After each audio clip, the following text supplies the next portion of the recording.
Hello, everyone. I am John Felix, your friendly neighborhood Spider-Man / moderator of the Biblical Criticism Book Club, reading of Dr. Richard Carrier's On the Historicity of Jesus, Why We May Have Reason for Doubt. And today we're going to try to finish up Chapter 8. Yeah, I'm Wayne. Put the outline together. Wayne and Joe, welcome. We were excited to do Chapter 12 because Joe is really Section itching 12. to go. Section 12, yeah, sorry. Joe's been really itching to get into it. So, is there anything in particular, Joe, that you wanted to mention? To tell you the truth, it's mostly the last page where Richard Carrier pulls out the math. Oh, okay. And that's yeah.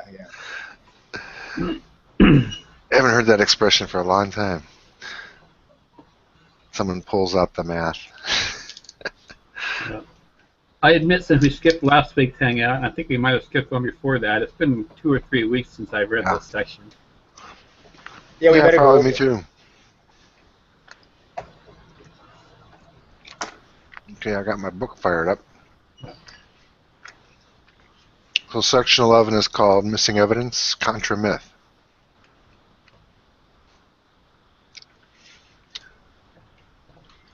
Munching on a candy bar. I think it'll help. Sugar will help me go.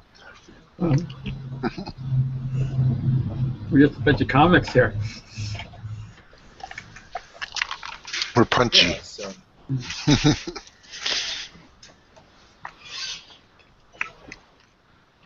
Yeah, so. Yeah. So do you think that his statement that he has covered all the relevant evidence outside the NT, do you think he has? Oh, gosh. Well, let's see. Well, I think I've heard some other stuff. Lena Einhorn brought up stuff that Carrier hasn't mentioned. I'm sorry, what was that, Wayne? I thought Lena Einhorn brought up some stuff I don't remember Carrier having mentioned. I can't think of what you might be referring to. Do you have any specifics? No, I thought of it when I was reading it, but different church fathers later on. A lot of the stuff's a little too late, though. It might be stuff that Carrier doesn't mention because it's later. Right, yeah, it wouldn't be relevant. Way too late. Yeah, I've heard different, like for instance, Justin, a biggie as far as a potential quotes from the Gospels, and that is cited as a source. But I guess non-Christian, if not secular, at least non-Christian sources, Carrier's covered most of them. I think I've heard, like for instance, I think the Babylonian Talmud has been mentioned by some people as containing references to Jesus, or maybe it was the Jerusalem Talmud. I don't see that referenced by Carrier. That's like from medieval times, and Carrier does mention it. Yeah, he does. That's the only one I can think of off the top of my head. Well, interestingly enough, okay. Yeah, interestingly enough is that before I had read Lena Einhorn's previous book, The Jesus Mystery, I was pretty much convinced that the general consensus that the Talmuds, the various Talmuds, and other things, don't really discuss Jesus of Nazareth, the gospel Jesus, or the historical Jesus, that they are polemics that were written long after Christianity began and things like that. Yeah. But in Lena's book, she argues that they do, and that was the first cogent argument I heard for it, but I still wasn't convinced by it. Yeah, Lena brings up a bunch of stuff from Celsus too, but I think that what Celsus is doing is he's just basically making a parody of the gospel he got from Christians. I mean, wouldn't this alternate version make as much sense, kind of thing, you know? Kind of doing what late night talk shows do now with stuff. There's also some discussion of, you know, just how much we actually know what Celsus was arguing, because who was it that did Contra Celsus? Irenaeus? Oregon. Yeah. Yeah, he may have. There's even possibility that he had created a fictional character in order to be a foil, you know. So that Celsus himself may not have existed, you're saying? Hey, I believe that's what Justin did with his dialogue with Trypho. Oh, okay. I might even be thinking about that one. Yeah, just kind of set up a straw man and a imaginary opponent to. Yeah, what I said probably applies to Trifo, but yeah, probably Contra Kelsum was a actual. Kelsum was an actual person. So. Might be mistaken there. Yeah. But one thing he does mention, like in the very first paragraph of section 12, he says one final objection that might be attempted is that surely someone would have gainsaid the invention of a historical Jesus, but who? Do we have writings from them? We cannot make an argument from the silence of documents we don't have. Is that really, though, an argument from silence?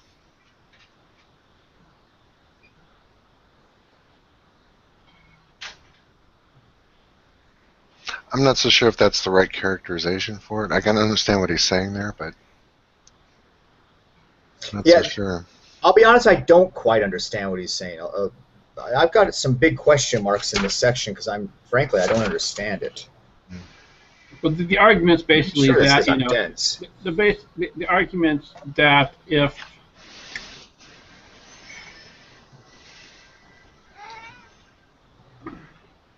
I lost my train of thought. Well, it says one final objection that might be attempted is that surely someone would have gainsaid the invention of a historical Christ, or historical Jesus. So I guess they're saying we don't have documents from people at the time that Jesus historicism was arising, saying that no, this stuff's all nonsense. You guys are just making this up. I mean, there wasn't an historical Jesus. There's no document that just flat out says that.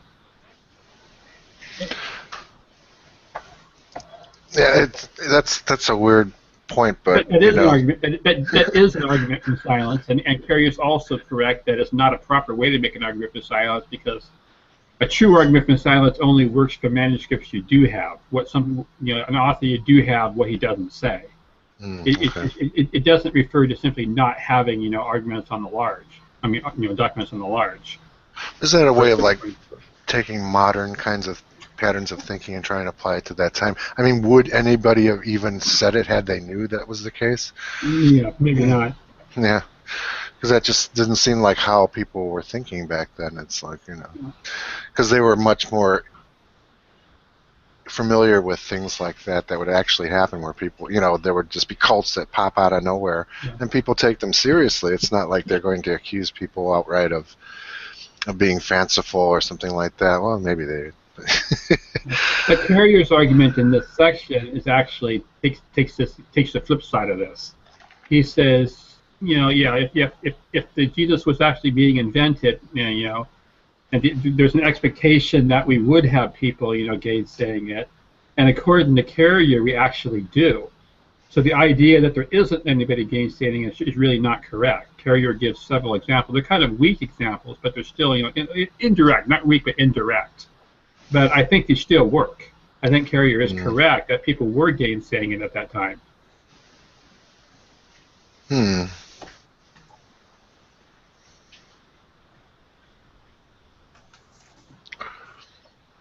and also the fact that there's just nothing preserved from that period at all. Yeah.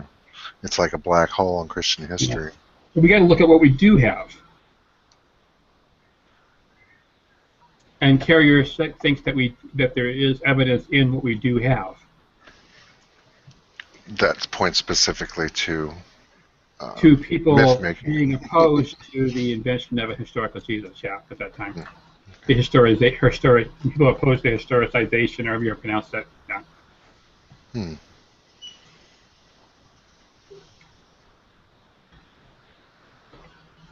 So we've gotten into this discussion in this Hangout before, because some of these passages can be confused with Docetism. One thing about the quote from the Dialogue of Trifo that he does mention from Justin Martyr, I've read a slightly different translation, which does not exactly sound like exactly what this is saying, that you would take it as like a mythicist kind of statement. Carrier is fluent in ancient Greek, and Carrier usually does his own translations unless he says otherwise. Yeah. And he doesn't specifically say whether this is an actual translation or something that he's done himself. Yeah. But I think I have a translation that's not quite the same, and you might, it doesn't seem as strong there. And that could be a bias of the translator. Yeah. But when I see that, though, it puts a question of doubt in my mind that, well, maybe it's not as strong. You have to at least give the other side some credence that perhaps, some translations that make it sound more like they're accusing Christians of myth-making is actually not what it's saying, We actually skipped a couple of points I made in the outline that are kind of important on this topic. Regarding the gainsaying argument, for one, we know there existed entire communities that had different points of view from the communities that produced the documents we have. Mm-hmm. So what their view on the issue would have been, we don't know. That's true. But we know there were such communities there, and we just don't have their writings anymore. And we have writings of a lot of communities that they're Christian, but they're way different types of Christianity. Yeah. The So other thing it's not improbable, though, that, say, given the vast amount of literature that might have existed, that some of it might have been, yeah, more revealing. But you can't argue from what documents we don't have might have said. I mean, that's evidence we don't have, so it's not evidence. I sure would like to. Yeah. But the other thing Carrier points out is, the Gospels change details from earlier Gospels. Mm-hmm. Like, John changes stuff that we can read in Luke. Luke and Matthew seem to change stuff that we read in Mark. Mm-hmm. But, they don't ever actually make the point that this previous gospel had it wrong. They just tell a new story and hope no one will notice. Yeah, that's always been an interesting kind of phenomenon.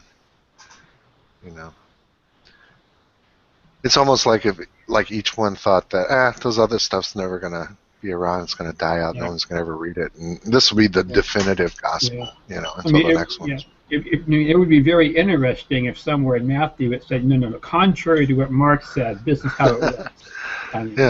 But we don't have that in Matthew anywhere. Yeah. And there's often not even wholesale changing. There's just very subtle changes. Yeah. But the one gospel that I almost feel like it wanted to supersede what went before was Luke. It's like, this is it. This is the definitive gospel truth that we want you to know. Yeah. Mm. So anyway, what is this quote from Justin Martyr that Carrier brings up? Well, I'm looking at the quote that the same translation that's on the Early Christian Writings website, and I don't know. It looks pretty similar to me. Mm-hmm. The only thing different is the last couple of words. For his sake you are now irresponsibly doomed. And then in the early Christian writings it says, and for his sake are inconsiderately perishing. I think there's some maybe really ambiguous Greek there, because none of that makes much sense. Yeah. But the rest of it is pretty similar, whether it's Carrier's or it's the Robertson translation on early Christians. Okay. But is it fair to take, Trypho saying that, you're inventing a Christ as evidence at all that Trypho knew otherwise regarding who Jesus was, Well, if Trypho himself is a fictitious character invented by Justin, then the whole argument fails. I'm trying to find that Does section. it? I don't know. Here's Justin. It seems to me, the way I'm reading the whole paragraph, and it seems to me not that Trypho is saying it's a myth, you've invented this Christ legend. It's more of, it's an open-ended question. If Christ, if indeed he has been born and he exists everywhere, Yeah. It's an open question. That's the way I'm reading it anyway. It's not an assertion that this guy never, he is. But the next sentence after that, he goes on to just say that, you know.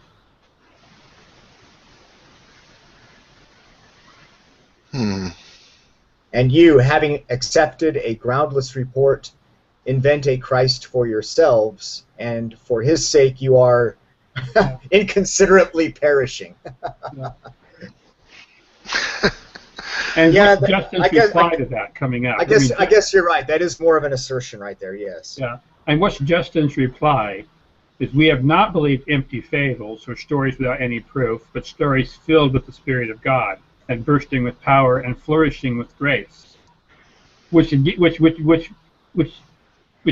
just parries back Trypho's argument without really offering any more proof. Yeah, that's a really interesting point that that Carrier makes there. I think I never really thought of it. You know, I've been reading a lot about the importance of the the eyewitness testimony of the Gospels, and that the early Christians would have relied on the eyewitness testimony as validation for the the historical validity of the Gospels, right?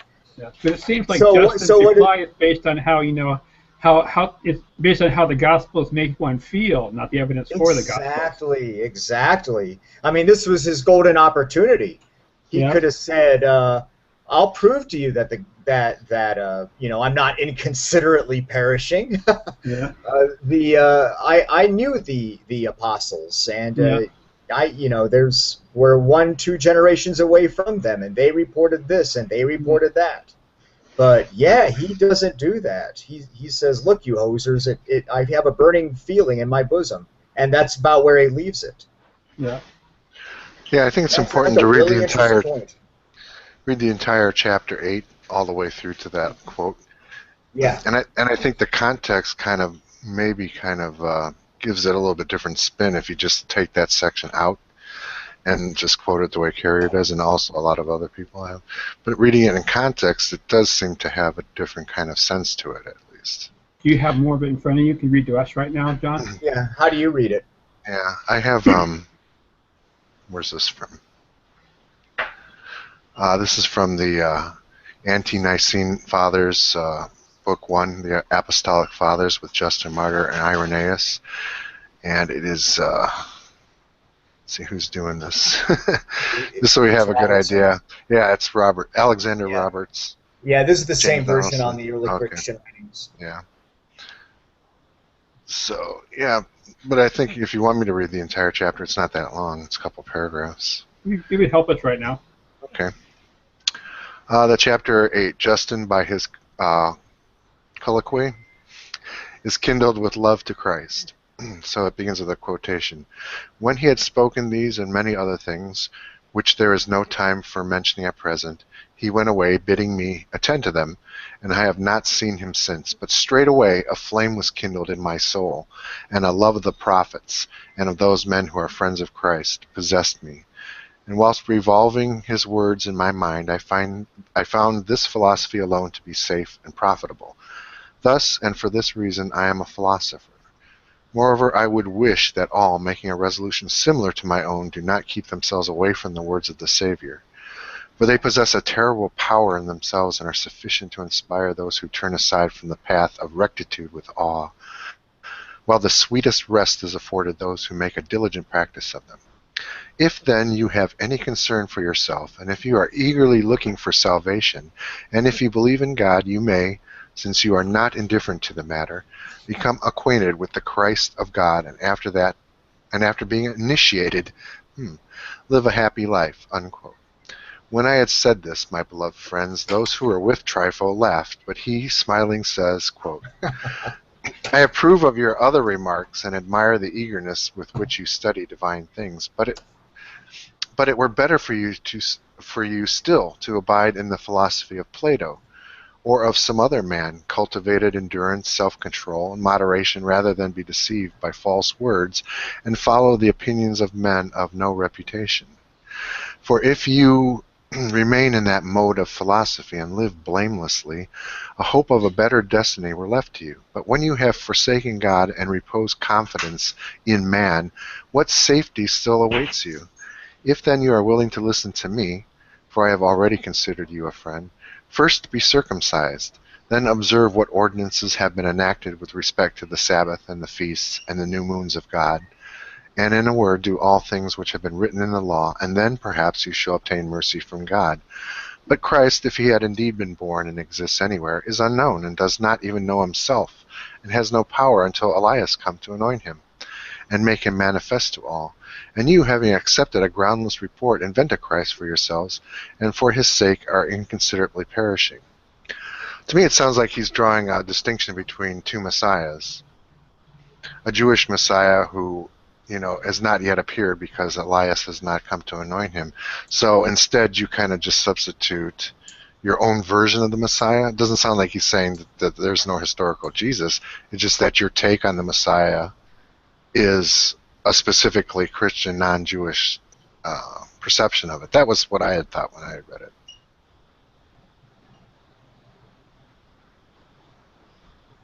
No, it read to me like Trypho is denying that Justin really had any knowledge of the Messiah. That. Yeah, it's not really a question of them for you're inventing historical Jesus, any kind of mythicist kind of statement. Well, he mentions about listening to other. What's the term he used for the people that Justin was following? The philosophers. Okay, I forgot. No, the people that Justin got the gospel story from, which was, I forgot what Trypho called them. Oh, jeez. Men of little or something. I don't know. Yeah, that was earlier. I can't remember either. Yeah. But just from the context of it, it's possible it's not. That it shouldn't be taken that way. That's all I'm saying. I mean, there's reason for me to doubt that it's a really strong mythicist statement of any kind. So. Yeah. And if Trypho is just invented, and Justin is simply summarizing, statements of different Jews he's talked to, it wouldn't change the case at all. Mm-hmm. I don't think it would. Yeah. And also, if you look like, if he says, but Christ, if you just say, but Messiah, if he had indeed been born and exists anywhere, is unknown and does not even know himself and has no power until Elias come to anoint him. So it's like when you translate it, it's Christ, you start thinking of Jesus, right? But it might necessarily not have that force, Yeah. So anyway. And it, and it kind of fits the way that the response goes, because it continues for several chapters after this. Right. But it continues talking about, just look at the title headers. Chapter 10, Trypho blames the Christians for this alone, the non-observance of the law abrogated. The New they're talking about Old Testament versus New Testament kind of stuff. So that fits more of the two Christ kind of thing that John was talking about. And it sounds like issues of historicity would be totally, non-apropos to this discussion. It seems, It's almost like Trypho was saying that Justin's, following a man Christ, but who's not yet even proven to be the Messiah, because Elisha hasn't come yet to anoint him. All right. So. Yeah, and it's not really saying, they're not even questioning that the guy even existed or not. Yeah. Yeah, I think you got a really good point there. Yeah. So maybe Carrier was stretching to bring this up? Well, it's not just him, because that's like, Doherty makes that same use of that passage. A lot of people have made it. I think even Dr. Price has, but, I think you really need to delve deeper into the context of that statement. Yeah. I have to admit, I don't have the text in front of me, so when you read it out loud, I thought I was just having to listen to remember what you were reading. So. Yeah, sometimes listening to it helps, sometimes it doesn't. Yeah. You almost have to follow it very carefully when you're listening. Yeah. Whereas if you're reading it, you can always just, you have the words in front of you, and it's visual as well as audio. Oh, thank you. Yeah, I put a link there to the text that I'm reading. It's they're on early Christian writings. Thank you, and what chapter was it in? Chapter 8. Okay. I read you the whole chapter 8. That's how short they are, some of these sections. Yeah, I see it here.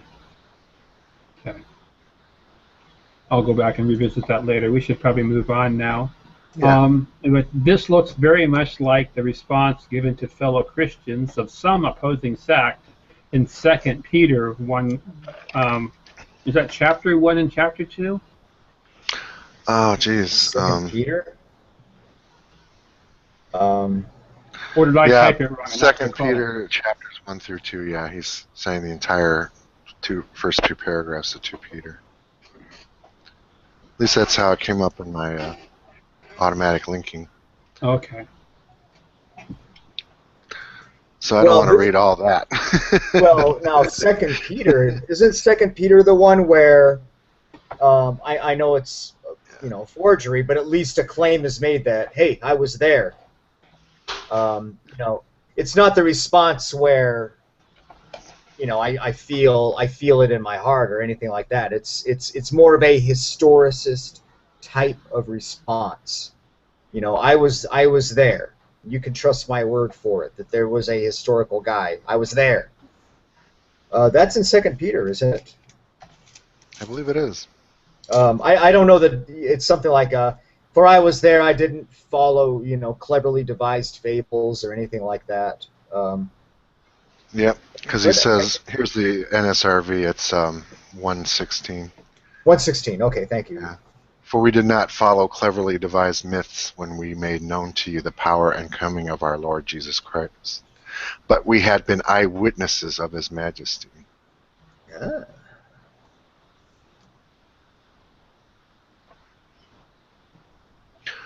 Yeah, that's the same kind of, I'm not taking that as a response to a mythicist argument. I would be really surprised if it was. Yeah, that's kind of the way Carrier's presenting it, though. Yeah. I mean, it does sound a little bit more to the point than, say, like the trifle quote. I mean, it almost sounds like, yeah, people are accusing you of following myths instead of, but we know because we were eyewitnesses to Jesus. So, but a lot of people have argued, well, eyewitnesses in what way? Because eyewitness to a mass hallucination. A lot of people at Fatima thought they saw the sun fall to the towards the earth. Hundreds of people. So they were eyewitnesses. I don't know. Well, I kind of do follow Doherty and Carrier on this. I do think the author of Second Peter here is responding to somebody who was making this kind of a claim, even though we don't have that person. But yeah, in the same way that the creeds are a response. Yeah. Like we have to definitely state that Jesus suffered under Pontius Pilate, was crucified, died, was buried. As historical facts. It's part of that need to historicize the faith so that it can take hold over these other more revelatory types of Christianities.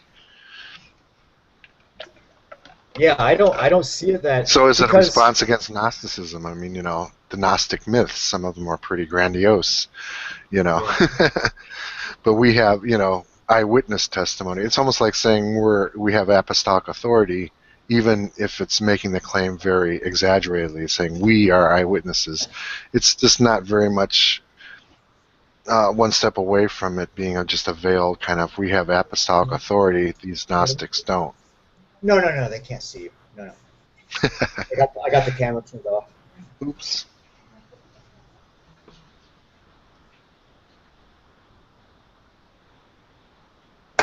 So anyway, you want to move on? Yeah, we switched back to the outline now. I can remember where the outline is here. This looks like it.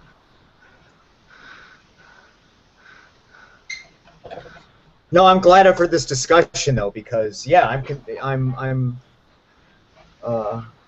persuaded that these arguments are kind of being stretched a little bit. I think regarding Justin, especially Second Peter. I'm more familiar with that one.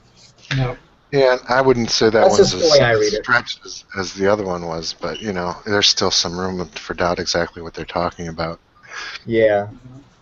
Now I've got to get my hands on this Ascension of Isaiah. There's a copies online.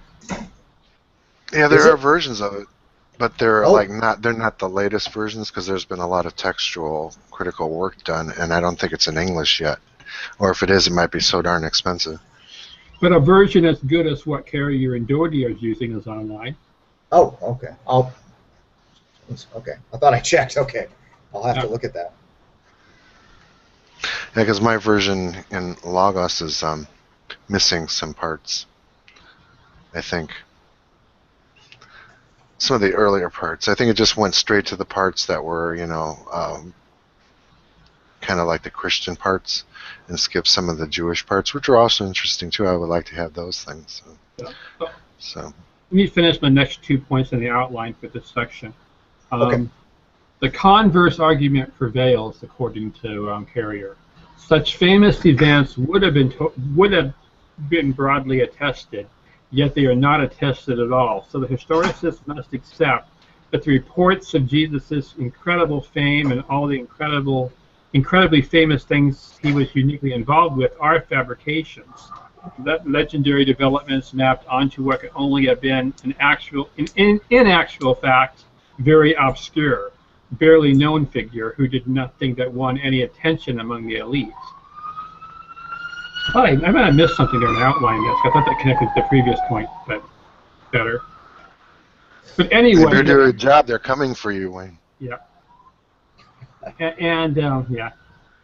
But let's just finish off this section. Carrier ends it with the consequent probability of inventing an actual man's extraordinary fame without being gainsaid on historicity is essentially the same probability as inventing an extraordinarily famous man without being gainsaid on mythicism. Since these two probabilities are essentially identical, they cancel out and thus add nothing to the argument for historicity or against. So if you think that Carrier's stressing things in this sentence, in this section, know that in his final Bayesian calculation, he's not giving this weight at all. I mean, this is basically not entering the equation. Is that like sleight of hand there a little? It's like an a fortiori argument and stuff. I mean, if one wants to be picky, one could make an argument here that's slightly in favor of mythicism, but in getting his a fortiori argument, he's not going to use it.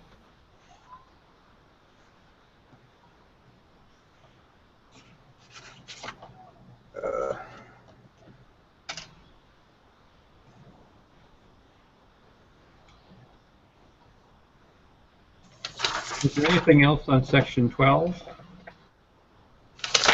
Or was that section 11? I think I missed something. What? I'm sorry. What page are you on? In the book? Yes. Did I miss something? What I was reading is probably from 356 or 355. Oh gosh. Okay, we skipped ahead a little bit. Okay. Okay, so you're on section 13 then, is that right? Now we are. We weren't. We were just finishing up section 12. Okay. Sorry about that. Yeah.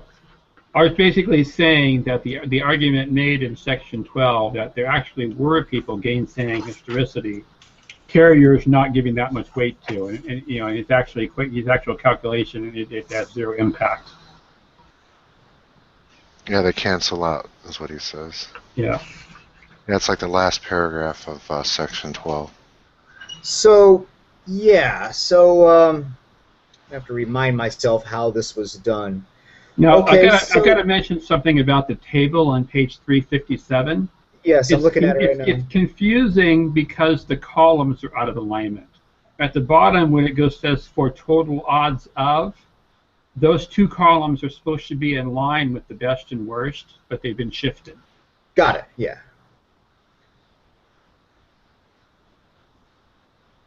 I think I realigned this column for this version, so let me see if I can get all of it on screen here. Hold on. So let me make sure I understand this table and what's going on with this. So if I was to label or put a header on this table, give it a title, I would call it... It's the evidence from Chapter 8 of this book. Only what's in Chapter 8. It's not referring to stuff from Chapter 7 or Chapter 9. It's only stuff from Chapter 8.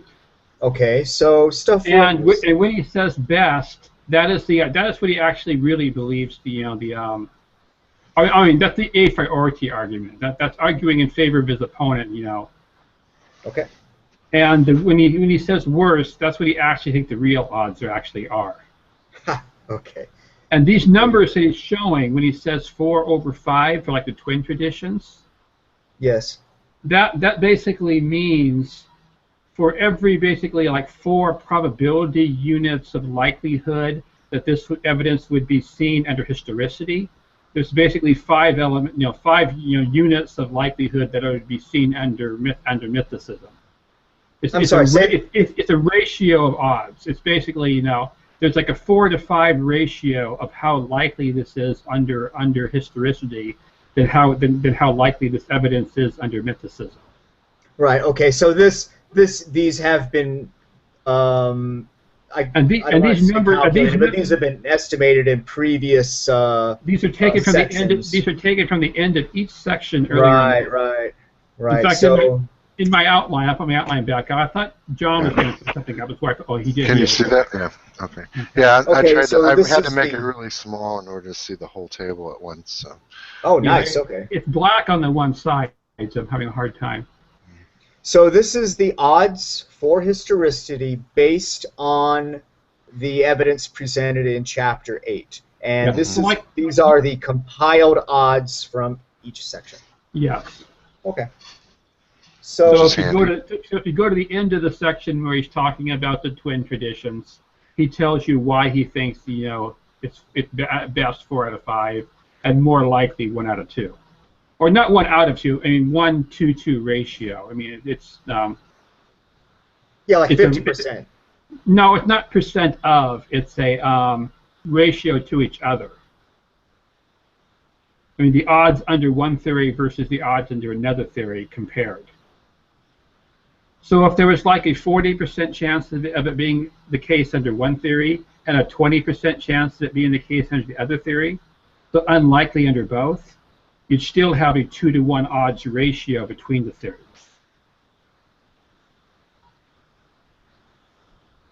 Oh, gosh. I'm trying your patience, but can you say that one more time? I just want to make sure I understand what's going on. Because it is presented as a percentage at the bottom of the table. Yeah. Let's say that you have a particularly weird piece of evidence that is it's not really well explained under either of the 2 best theories we have. We only have 2 theories that even try to explain it, okay? And under one theory, it seems pretty unlikely we'd have this evidence. So say there's only like a 40% chance we'd expect this evidence under that theory. The other competing theory, we may say it has a 20% chance we see the same evidence under that theory. So it's unlikely under both. Okay. But what we'd still have is a 2-to-1 odds ratio. So because the odds of seeing the evidence under the one theory is basically 200% the chance of seeing it under the other theory. Oh, okay. So, that's what I didn't get. Yeah. Alrighty, that makes sense. So basically, it's possible these numbers could be greater than 100%. They're not limited to 0 to 100%.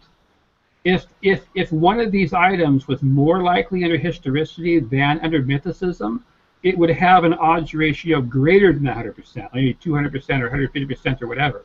Right. The fact that all of these have odds ratios less than 100% is all because historicity comes up better in every case. Mm-hmm. Equal or better. Well, but the higher the ratio, the greater the probability of one theory versus the other. The greater the probability of one theory versus the other. That you'd see that evidence given one theory, then that you'd see that evidence given the other theory. Okay.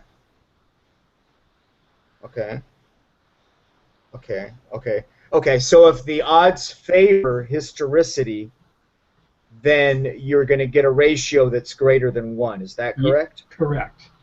Yeah, okay. And if the odds are in favor of myth, then the ratio will be less than 1. Correct.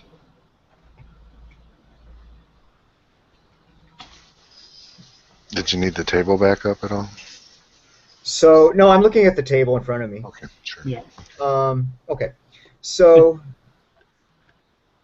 Okay, so documentary silence then is a 1-to-1 ratio, so that's a wash. That's that's a bit curious. Yeah. That's a wash. Yeah. okay. Hegesippus is 9-to-10. So just slightly in favor of mythicism over barely historicity. tipping over to mythicism. Yeah. Okay, so then Josephus, Pliny, Tacitus, Suetonius, Thallus, and the lack of gainsaying witnesses are all pick it. It's equal odds, myth versus history. That's what he's saying. Yes. And that's best or worse. That's just what he's coming up with. Yeah. For those. Basically, where there's no evidence at all to really consider, where the evidence is bogus, then it can't favor either theory. Either bogus or non-existent. Yeah. Okay, so this is where my problem's coming in then. Okay, now that I understand that, that was either I'm misreading it or it is not really made clear. I've just never seen probabilities presented in that way before. Okay, so let's look at the bottom portion of that table where it says to get the total odds, he's multiplying all the ratios above. So that's correct. He's the multiplying 576 is 4 times 1 times 4 times 4 times 1 times 9, blah blah blah. The 1250 is the 5 times the 5 times the 5 times the 10. And then he's just simplifying the fraction. Basically, the next step down, he's just divided it by 2, the numerator and denominator. Understood. The next one, he is just approximating the fraction even simpler. It's not an exact simplification, but it's approximately 1 over 2.2. Understood. So and then he converts that to a percentage. Yeah. Okay. So I've got 2 problems now. I had 1 problem. I've got 2 problems now. So the table is labeled as odds. It's 4 total odds of. Yeah. So this is a probability. I mean, that's how I interpret. I think odds. that's a actually synonym to me. My understanding of what Carrier means by this, based on what he wrote in Proving History and how he discusses it elsewhere in this book. I think he misspoke. I think he meant odds ratio there. That would be a question. That's what I consider. That would be a question to ask Carrier later. But I'm pretty sure he meant odds ratio. I sure hope so, because these are consequent probabilities that would go into the denominator on the right-hand side of Bayes' equation. So these go into the bottom half of the right-hand side of Bayes' equation later on. Okay. Okay. You should just write the equation out there, Wayne. Yeah. I'm not so sure you can do that. I mean, look, you've got a potential. I mean, I should have read Proving History first. I fully grant that. So I don't have a complete grasp of what Carrier's doing here, and His mathematics help is right. me at all. I'll tell you one thing. I know his math is right. I got a departmental honor in mathematics from high school. I know that was years ago, but I can still use it for some kind of claim to fame. And I know Carrier's right about this. There's other people who talk about Bayes' theorem in other contexts even, and he's using the theory. He's using the theory correctly, the mathematical theorem correctly. Okay. So yeah, I don't have the form of Bayes' theorem that I'm used to in front of me. I got my probability book on the other side of the room there. Carrier uses a correct form of the formula, but it's not necessarily the form you see everywhere. He's using a form of it that's more useful for comparing 2 or more different theories to each other.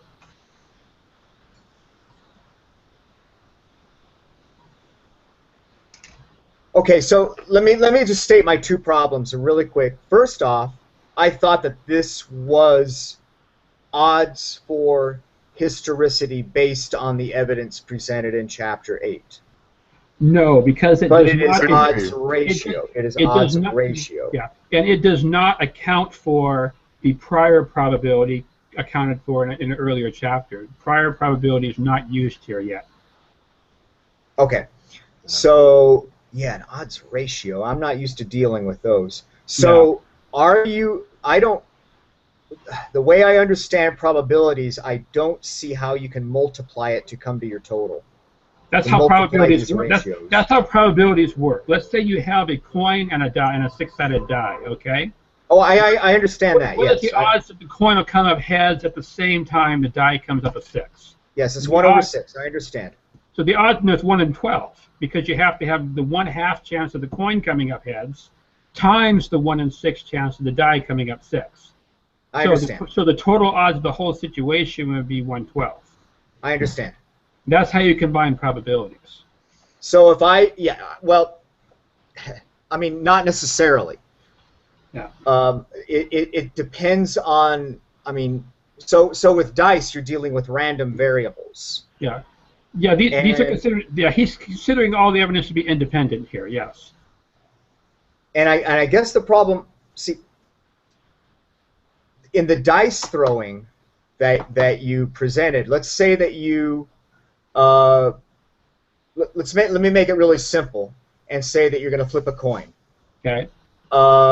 You make your pick, and it's going to be a 50% shot, 50% for each flip.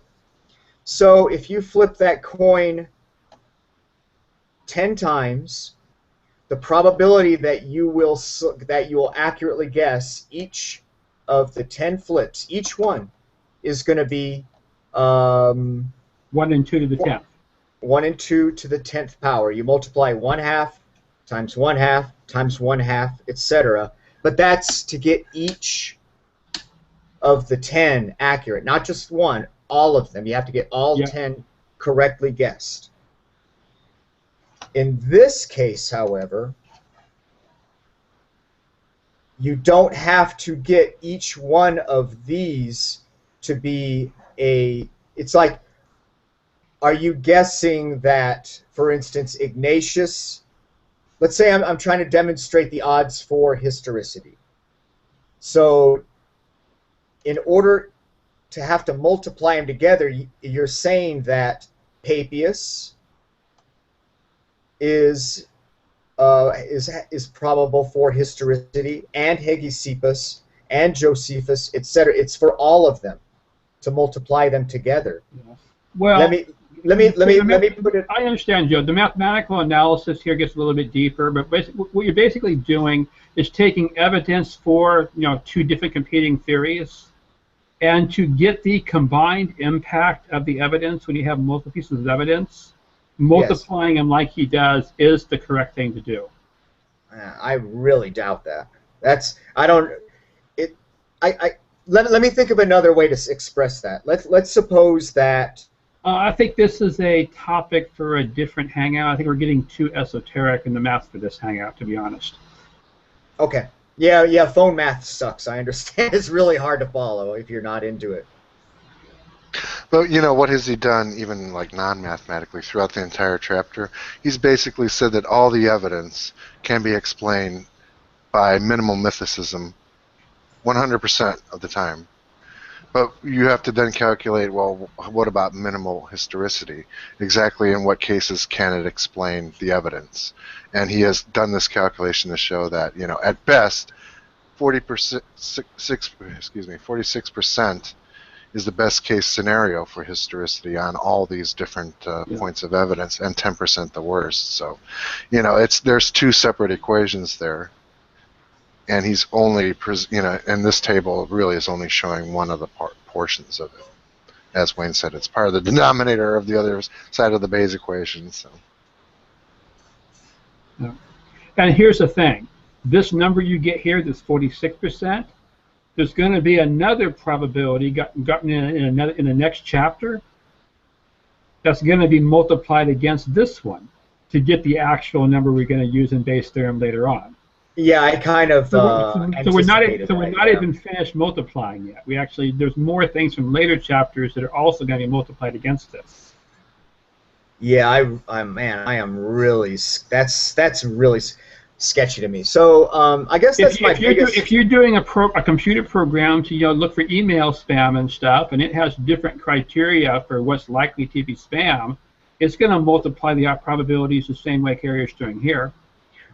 I understand. There's different probability distributions, though. I mean, you're not necessarily. Yeah. I mean, it depends on. Sometimes we're not doing a probability distribution, though. We're not doing, like flipping a die, flipping a coin 10 times. What's the odds of getting between 6 and 7 heads out of the 10 times?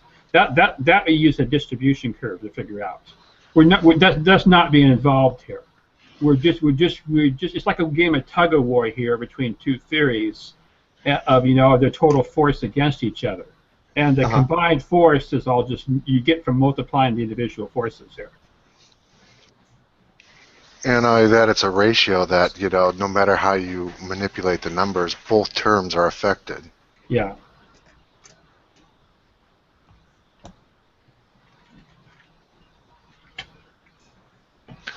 Yes, I'm interested now into seeing how how the equations work out now. Yeah, I think I that's know my the eventual biggest result, but I think that's my biggest criticism of this book so far. I'm with him as far as critiquing the text and hey, this looks sketchy and this looks etc. By and large, I'm with him. It's always when the math starts coming up that my my radar kind of pops. I'm like, I'm just so used to dealing with random variables, I guess. My other question is, if you think he's doing the math wrong, then what would be the correct formula for the math? So how should he be doing the math? Should it be like a 1 minus the total quantity of 1 minus x1, times 1 minus x2 times 1 minus x3 kind of thing, which does occur in probability sometimes. Yeah, absolutely. As a matter of fact, I thought of that. But I mean, that would be wrong. To do that in this case would be wrong. I agree. I thought about that, and not everything can be easily presented as a as a probability. That's all I can say. I can't really think of anything. I was in the mechanic when I read this to myself earlier, so I didn't think about it too much. Yeah. There's another philosophical stuff with the math. Is some people get confused in the trade-off, in the equivalence between epistemic probability and experimental probability in a way. I mean, like the dice, as you know, of actually events we're predicting to happen, predicted probability, I would say. Epistemic probability has to do with certainty of our knowledge. What's the chance that we're right about this? What's the chance that we're right about that? Yes, I think that's where I'm leaning. It's not that I think that Richard Carrier is necessarily doing the math wrong, or it's a lot of matter of are these really random variables that we're dealing with here.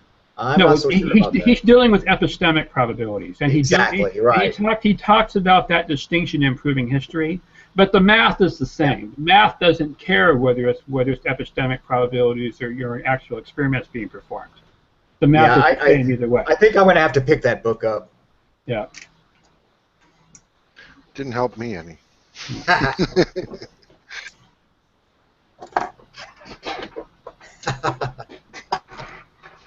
Like a case in point, some humanities guy like me, I'm very interested in, say, astrophysics, cosmology, and that kind of stuff. So I'm reading these, articles about, the expansion of the universe and quantum theory, and it's like, okay, I'm getting it. Oh, and here's some math. Okay, I'll just skip over that and assume it's right, and go on. And I just want to see what kind of conclusions are drawn from that. So it's like, I'm willing to say that I don't care about the math, whether it's right or wrong. I just want to know if the conclusions sound to me, whether they're right or not, and are they interesting enough to even read about. Joe, I'm glad you brought this. I'm glad you brought this up, though, because we haven't really discussed the math in this detail so far in reading this book, and a lot of other people, watching our video series about this book have questions about the math too. So I'm glad I'm glad we discussed this. But I would like to see this. I can't I want to understand it. But in this Hangout, I can't. It's a little too deep to go into the actual justification for the math. It might fit better in where all these variables are actually applied. Yeah. Yeah, I come from a physics background, so I'm... Same here. I was a physics major when I was in college years ago. Okay, terrific. And so, when I read math articles and science articles, I zero right in on the math, and that's kind of where, that's the language I speak. Yeah, so all of this... That's how I knew. That's how I knew he got these from multiplying. Because I looked at these numbers before, like, how did he get these? And then, okay, that's what he must have done. He must have multiplied. Oh yeah. I already worked it out with a calculator like months ago. Yeah, I knew he multiplied it right off. I scribbled it out and I could figure out he multiplied, but then I started questioning. Man, I don't know if you can do that. But yeah, all this Bible text critical stuff. I'm an amateur with this stuff. Well, I'm strong in math, but not really the rest, the Bible stuff. Yeah, Carrier's pretty much a forerunner of bringing Bayes' theorem into biblical criticism, but he's not necessarily a forerunner of bringing Bayes' theorem into soft sciences. There is a lot of people in like a decade before Carrier who have been telling people, other fields of history, other fields of like psychology and stuff that you should be using Bayes' theorem more. Well, I know there's been a big probability distributions are used in sociology and economics. That I'm aware of. Yeah, I don't know about history though. Yeah, but there's a revolution in all of these sciences in the use of Bayes' theorem lately. So are you aware of other historians? I mean, how is this book being received as far as the Bayes' theorem approach to history? I stopped following that because I don't have a good leads on what historians would be talking about it. But I do remember there being some other general historians who were talking about Bayes' theorem before Carrier brought it into biblical criticism. He wasn't the first person in history to start using Bayes' theorem. Okay. I don't remember the other person's name offhand though, or what exactly they were studying, but. Yeah, at first I thought that as a field of applicability to history and that kind of stuff, I kind of doubted it at first, but I can see the value of it. And like Wayne said, there was some discussion about psychology, and on Dr. Carrier's blog there was some kind of controversy over there. Was some back and forth kind of blogging about that. I can't think of what the topic was, but yeah, when that kind of information enters into it, and we apply Bayes' theorem to things like the soft sciences, there's going to be resistance because, for one thing, it's not understanding the math, which causes like a lot of the problems. Those that can understand it, usually are more sympathetic once they begin to see the applicability and see that there's not very many errors made, that it's a legitimate use of the theory. Yeah. There's always people that just say, oh, well, he's using the wrong version of Bayes or something. I think a lot of people's fear about how Carrier's using it is they think he's just using it as a trick because he couldn't make his conclusion otherwise. Like, can you do this without not using only Bayes' just theorem? that, but also like the whole idea is a trick, that for some reason we're like above any kind of shit. we don't need to go to the same standards as anybody else. We can just go willy-nilly. Yeah. But even in the hard sciences and their journals and stuff, they've been having a lot of problems with their traditional publication standards and how they use probability. There's basically something called p-value hacking, where basically people, they do these studies and they try to see if there's like a 5% significance reached.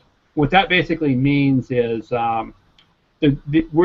is there less than 5% chance that the experimental results that the study found could have been due to just plain chance? And if there's a less than 5% chance they was due to chance, then they'll publish the study. Well, the problem is somebody could do like 20 different studies and likely get one due to chance that the p-hacking says was probably not due to chance. And then they publish it, even though ultimately it was all due to chance. I mean, it doesn't. And the journals are getting wise to that, but how do they stop it? I mean, if they lower the threshold to a p-value of 1%, it would cause a huge expense, because then the sample sizes used in the studies would have to be very much greater in order to be able to get a 1% significance. And there might be true effects, there might be true scientific effects that simply don't manifest themselves at a 1% significance, even though they're accurate. So they don't want to rule stuff out that should be published on. So what a lot of these journals are doing now is actually starting to take Bayes' theorem into account and requiring authors to actually say, you know, could give a general argument for why in a prior probability a theory like yours ought to be true, and then show, you know, show compared to that why the evidence you found actually shows it is true. Because if you have something that's probably unlikely to be true, but you just got lucky with the evidence, then Bayes' theorem will rule it out. Yeah, because it seems like there's always new claims about things that they will totally contradict previous studies. You know, studies now suggest that smoking cigarettes is good for you. Yeah. So basically, they should be considered to have a low prior probability, and then, you know, the actual evidence from the experiment should be strong enough that it can override the low prior probability.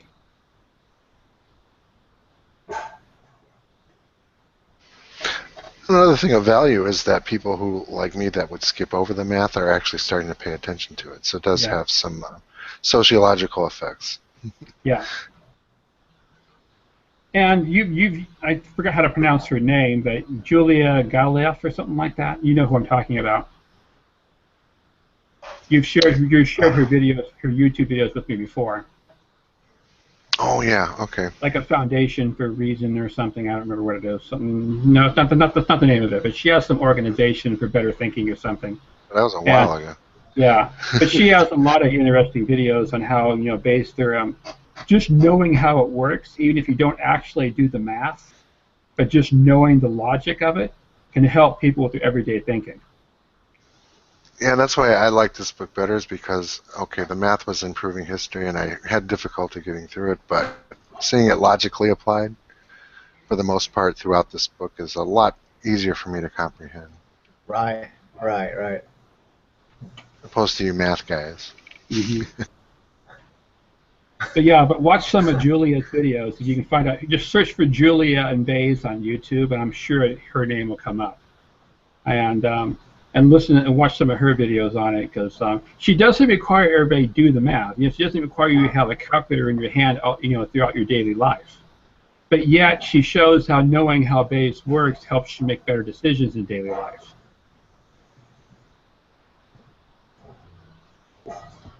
Carrier's made that same argument too, that we use Bayes' thinking, logic, without even realizing it. You know? Yep. It's part of our normal everyday decision-making process. Yeah, it's basically a model of how we think when we're thinking at our best. Mm-hmm.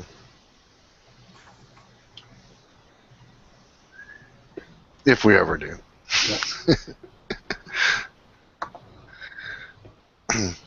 So anybody have any final comments on Chapter 8? I think there are no extra biblical sources for Jesus. That's the conclusion I came to. Or it's too ambiguous to tell. Yeah. Or we don't have enough evidence to tell one way or the other. Even though I defend him on the math here, I still almost get the feeling he's kind of cheating in this chapter. Like a lot of the places where he says 1-to-1, maybe should have been like 1.1-to-1 or something. In favor of historicity? Yeah.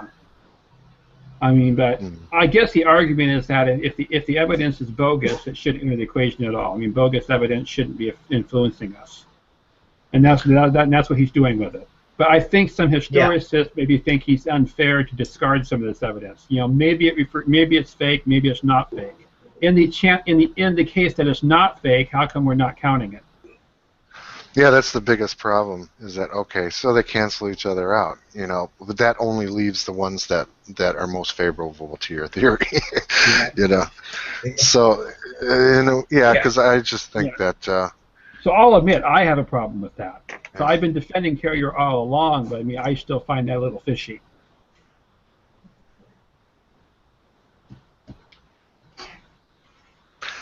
And it being a ratio, it wouldn't really matter, would it, if you had increased it 1.1-to-1? Yeah. Right? Well, the multiplication, it would make the final fraction closer to 1-to-1 in the end.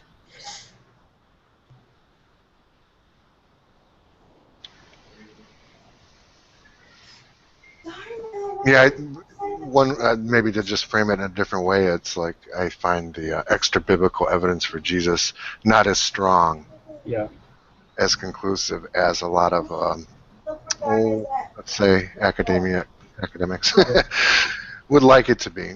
Yes, sure. But it shouldn't be discounted, I don't think. It should Gosh. still be studied and continue to be. Yeah.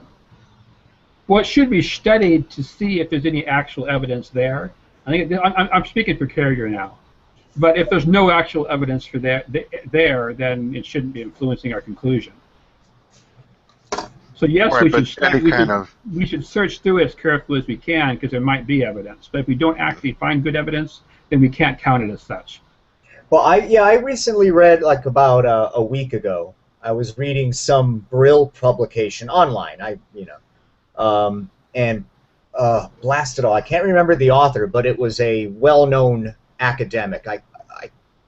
Gee whiz, I can't think of it. But anyway, it was going over a lot of the same material about all of these extra biblical sources, and this academic was coming to like opposite conclusions practically. He saw Josephus, and he said, it's been corrupted, but we can at least take it as a partial, Josephus. If you strip away the obviously Christian stuff, then we can say, yeah, Josephus was definitely talking about Jesus. He even bought Thallus, believe it or not. So, yeah. So there you go. And this was an academic publication. Yeah. So, it's like, I don't know. It seems that even with the math, trying to establish some kind of methodology and make it more, solid with a math applied to it, even if this academic scholar was saying, let's apply Bayes' theorem to the conclusions that I come to, it's these odds ratios are going to be flipped the opposite way. Yeah. Well, a good way to put it is that these guys would not be convinced that Jesus came down and told them to ignore historicity. Yeah. Yeah. But Carrier invites people to plug their own numbers in here. I mean, all through this book, he said, if you disagree, put your own number in here and see what you get.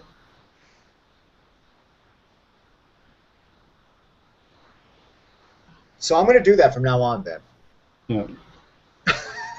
Yeah. Yeah, just like the opposite of whatever he does and see what you come up. Let's just see what happens. Exactly. I mean, if you can argue for, and these arguments will never end. I mean, these debates will never end because they're so ambiguous. If you can just as easily, maybe unpersuasively to some people, argue for historicity and apply Bayes' theorem to it, let's see what happens. The other thing that Carrier would point out, that he does point out in Proving History, if we don't use the math here, what are we falling back on? Well, what we're falling back on is assertions. Well, it's this particular evidence seems to heavily, push this theory, although it has a little bit of trouble with this evidence. This evidence makes this theory seem kind of likely, kind of thing. And putting this all together in my mind subjectively, I come to the overall conclusion that this theory is probably true. What basically is happening is people are making probabilistic statements all along, but they're being wishy-washy with them. And he's basically forcing the other scholars to say, no, stop being wishy-washy when you say this is likely, this is unlikely. Tell us exactly what you mean. How likely? How unlikely? Or wishful thinking. Yeah. Well, the same guy that Joseph mentioned about, say, Josephus, it's like in a question where they now think that parts of it are authentic and most of it isn't. But, at one time, scholars thought it was wholly inauthentic or wholly authentic. So with all these different viewpoints, those are all just subjective. And it's if you're a particular scholar that wants to accept that Josephus is authentic, at least in part, then, your conclusion, your numbers in Bayes would be much different. Yeah, it seems to me that another thing Carrier brings up in Proving History is about the subjectivity of this. That using a Bayesian approach, different scholars over time with dialogue with each other should converge on the same probabilities eventually, if they're being fair with each other. There's more to it in the profession, though. These guys are professional spinners. You know, they they're digging down and creating PhD dissertations on 2 words in Greek. Yeah. You know? But that's not going to happen. That kind of converging onto a consensus on what the probability is not going to happen unless people start being concrete about what they mean about the probabilities. If people keep being wishy-washy, there's not enough structure in the dialogue to bring it to a consensus. So there will be a singularity at one point, right? Yeah. A singularity of biblical scholarship, and then the world will end. Yeah. Reality will tear asunder. It seems to me that these probabilities, I mean, even if it's in some sort of Bayesian structure, it's I mean, if you can have, you know, scholar X be more conservative and argue for a conservative viewpoint, and then still insert that into a, you know, Bayesian probability equation, it seems to me then that these probability distributions are more of a method of bookkeeping. They are, yeah. If you've got an 800-page book and you're just trying to keep track of all of these different arguments you made, this is a way to do it. Yeah, but notice kind of what Carrier's doing here. Carrier's basically saying that in his opinion, like on the evidence from the twin traditions, if anybody's trying to say that the evidence is, you know, 90% better under, you know, I'm not saying that right. You know, if somebody tries to say the evidence is 9 to 10 ratio under mythicist, you know, that, you know, and well, the way I'm not saying it right. I got my tongue tangled here, but if somebody's trying to say it's that high of a ratio, Carrier's saying they're being unreasonable and it's not that high, and he recommends they reconsider it.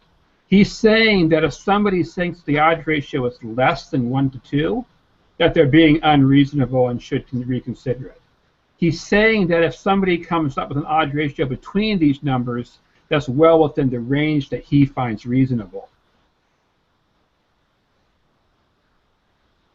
Of course, other scholars may disagree with him on that, but, you know, that's how scholarship works. But Carrier, by giving 2 columns of numbers here, is basically saying this is the upper and lower bound of what I say reasonable. If another mythicist gets a higher number, they're probably exaggerating the evidence. If a historicist gives a lower number, you know, they're not being fair to the mythicist argument. Okay, yeah, I get that.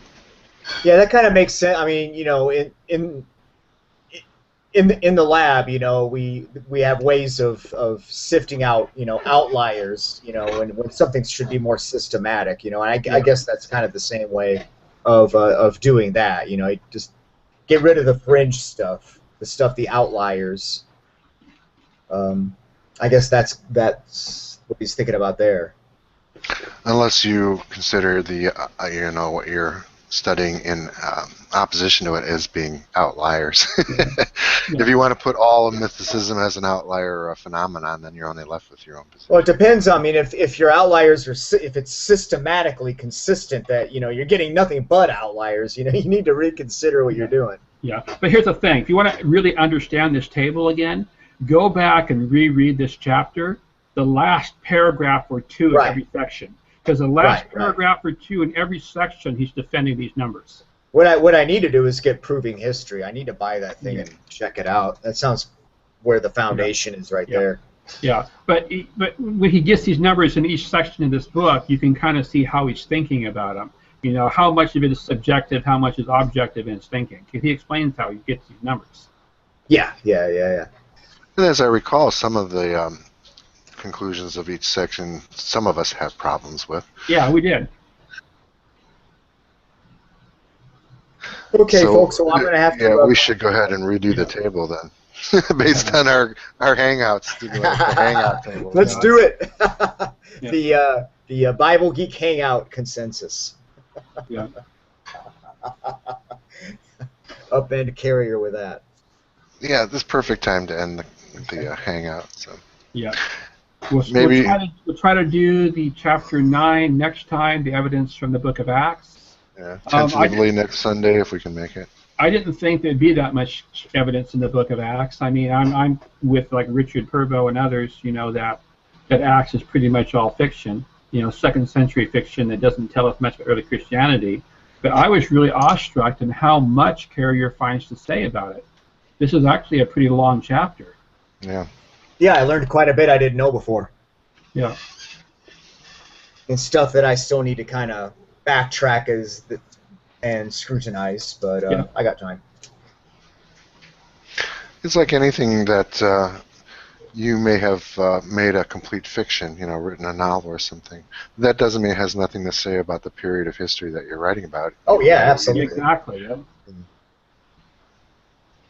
Anyway, alrighty. Thank you guys for joining us this week. I thought we had a lot of fun. Yeah, we did. We covered a lot of ground, and maybe Wayne, you were wise when you said we shouldn't have been going over the probability issue, but we did spend a lot of time on it. We should have covered it so people reading this book and know what's going on with it. But I mean, I can't justify the underlying math. The justification of the underlying math is in like Wikipedia articles and lots of more complicated math texts and stuff. I mean, some of this goes back to Leibniz arguing over different ways of thinking about the probability here. Yeah. Well, the big problem is who's reading Carrier's book and also following along on Hangouts. That's the big problem. It's not like side by side all the time. Yeah. Or in other words, it took over a century of of work between mathematicians to come to a consensus on how to deal with probabilities in the first place. And Bayes' theorem in particular had to go through its own revolution within mathematics of how people think about it. Because it wasn't accepted initially in mathematics. It was people thought it was kind of weird, and it took a lot of professional mathematicians time thinking about Bayes' theorem before they realized, yeah, this is correct. Yeah, and I'm also convinced more of its applicability to history than I was earlier. So when you see it in action and what the results can be. So no, I'm glad we did go over that because we hadn't addressed it sufficiently so far in this book. So and we needed to cover that sometime in this Hangout series. So. Oh yeah, it's gonna pop up again. Yeah. Okay, then. So hopefully next week. Same time, same bat channel. Correct. We'll do a chapter 9 as best as we can. So see you guys later. Thanks for stopping in. And thanks people for listening and watching on YouTube. Yep. Thank you. Bye bye. All right. Bye bye.